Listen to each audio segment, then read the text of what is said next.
Look how bad this was.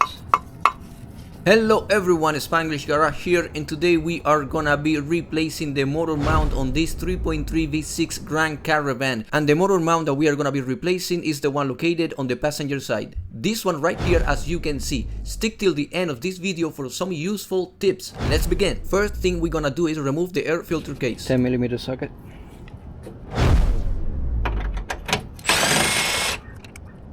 See this hose right here? Give it a gently pull and place it aside.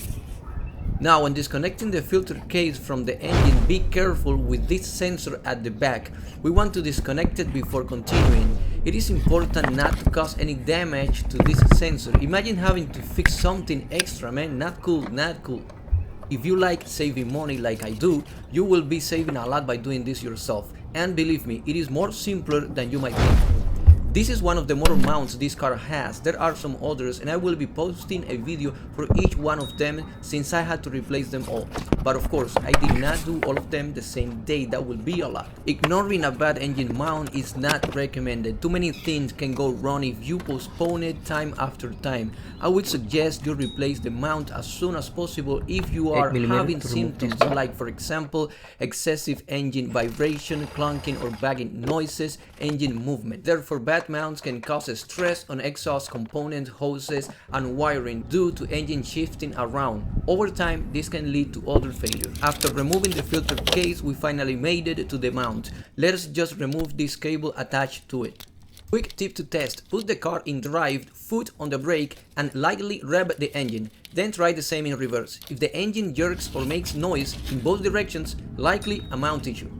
Alright, now that we have taken care of that cable, check this out. Here are the bolts we need to remove to free up the mount. We have got 2 going into the chassis and 3 into the engine. But hold up, before we touch any of those bolts, we have to make sure the engine is properly supported from underneath. We don't want to drop in and turn in a simple job into a headache. So grab a jack, place a piece of wood on it to protect the oil pan, and carefully lift it just enough to hold the engine in place. Once that's done, we're ready to pull the mount out. Alright, time to remove those bolts, and I'm gonna be using a 15mm socket. Depending on many different factors, sometimes you will need to use some convincing techniques to lose those bolts. In my case, I'm using a breaker bar. If you're dealing with older vehicles, spray some penetrating oil like WD-40 or BB blasters on the bolts. Wait for 10 to 15 minutes before removing them. It'll make your life way easier. I'm gonna use this to speed up my process. If you don't have any power tools, don't worry. This job is easy to do with regular tools, but it is a lot simpler when you have something to speed up the whole process.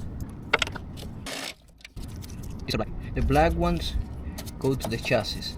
The silver ones goes to the engine.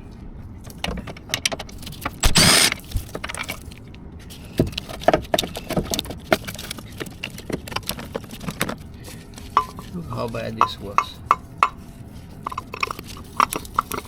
Now let's make sure we have the right one. Make sure everything matches, and as you can see, this is how a new one should look like. Well, not a new one, a good one should look something like this. And look how this was. Super messed up. Alright, let's go ahead and install it. And let's see if we can get it from this side. Probably yes. And now we're gonna begin with these bolts right here. Remember the black ones? And it's always a good idea to apply a little bit of this thread locker, just a little bit. The reason why I'm using, and you should too, thread locker for this bolt, it's because remember that these are motor mounts and they support a lot of vibration from the engine, and of course we don't want them to become loose. Set just a little bit.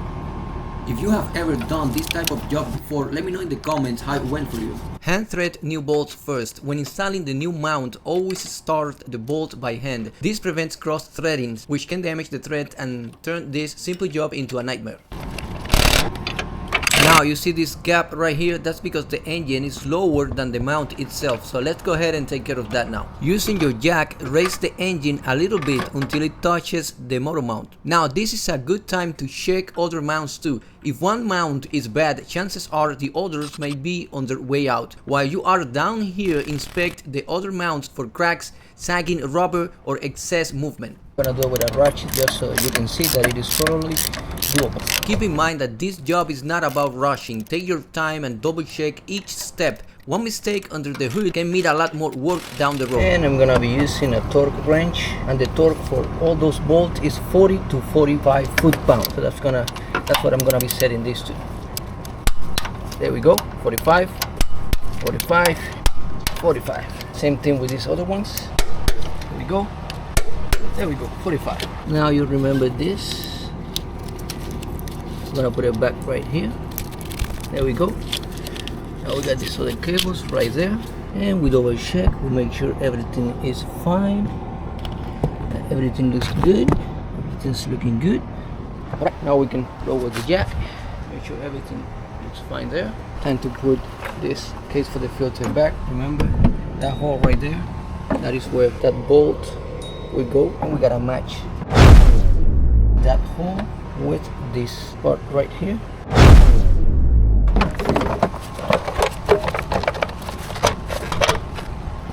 We start this bolt by hand,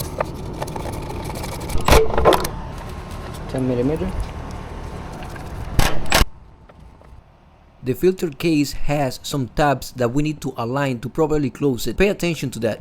After you replace the mount, pay attention on how the engine sounds and feels. You should notice smooth idling, less vibration when accelerating, and more solid feel when shifting gears. After a test drive, go back under the hood and recheck all bolts to make sure nothing loosened up. Vibration can sometimes cause minor shifting in the first few miles. Don't forget to reconnect this sensor, please. And this is how we get this motor mount replaced. Go to my channel to see the other ones.